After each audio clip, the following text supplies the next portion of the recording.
Hi காய் hi guys, இது வந்து ஒரு டிஃப்ரெண்ட்டான உப்புமா செய்கிறேன் காய்ஸ். எப்படின்னு கேட்டிங்கன்னா, வெங்காயம் பச்சை மிளகாயெல்லாம் எண்ணெயிலே வதக்கி விட்டாச்சு. நம்ம வந்து வெள்ளை ரவை வந்து தனியாக வறுப்போம். இது அப்படி செய்யக்கூடாது. இப்படி செஞ்சிங்கன்னா சூப்பராக இருக்கும் காய்ஸ். இப்போ வந்து வெங்காயம் பச்சை மிளகாய் வணங்கிடுச்சு. அதில் வந்து இப்போ நான் வந்து ரவை போட்டுட்டேன். இங்கே பாருங்க, இப்படி வறுத்தோம்னா ஈஸியாக இருக்கும் காய்ஸ். ஈஸியாக இருக்கும், உப்புமா செய்கிறதுக்கும் ஈஸியாக இருக்கும், டேஸ்ட்டும் கிடைக்கும் காய்ஸ். ஏன்னா எண்ணெயிலே வறுக்கும் போது செம்ம டேஸ்ட்டாக இருக்கும். ஒரு அரை பாத்திரம் வெங்காயம் வதக்கிட்டு இப்போ இந்த ரவை போட்டு வறுக்கும்போது அந்த இருக்கிற வெங்காயமும் ஃப்ரை ஆயிரும். அப்புறம் காய்ஸ், இது வந்து உங்களுக்கு வந்து நீங்கள் பாருங்கள், நல்லா பொரிஞ்சு வருது பாருங்க. இந்த மாதிரி பொரிஞ்சு வர்ற டைமில் நல்லா வாசமாக இருக்கும்.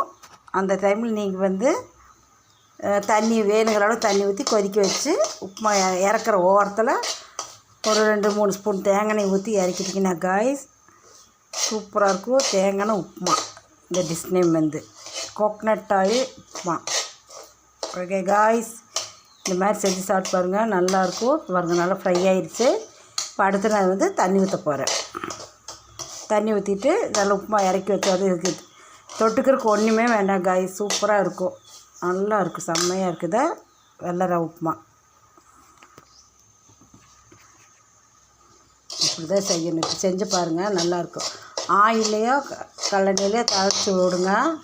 மோஸ்ட்லி இப்போ இருக்கிற வர காலத்துலலாம் வந்து கல்லெண்ணெய் நல்லெண்ணெய் யூஸ் பண்ணுங்க காய்ஸ். தேங்காய் ஆயிலெல்லாம் யூஸ் பண்ணாதீங்க, அது ரொம்ப ப்ராப்ளத்தில் கொண்டு வந்து விடுது.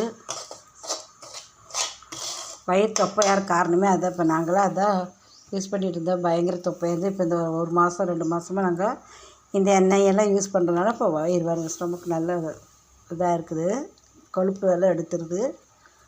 அதனால் நீங்கள் இந்த 3 எண்ணெய் யூஸ் பண்ணுங்கள். ரெண்டாவது உப்புமா செய்யும்போது இந்த மாதிரி செய்யுங்க காய்ஸ்.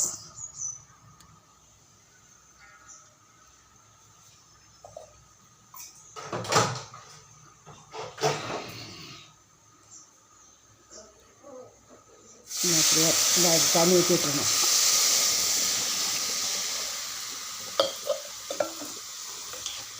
கொலன்னு வேணால் கொலன்னு பண்ணிக்கலாம். தண்ணியாக வேணால் கொஞ்சம் தண்ணி ஊற்றி நல்லா இது பண்ணிக்கலாம் காய்ஸ்.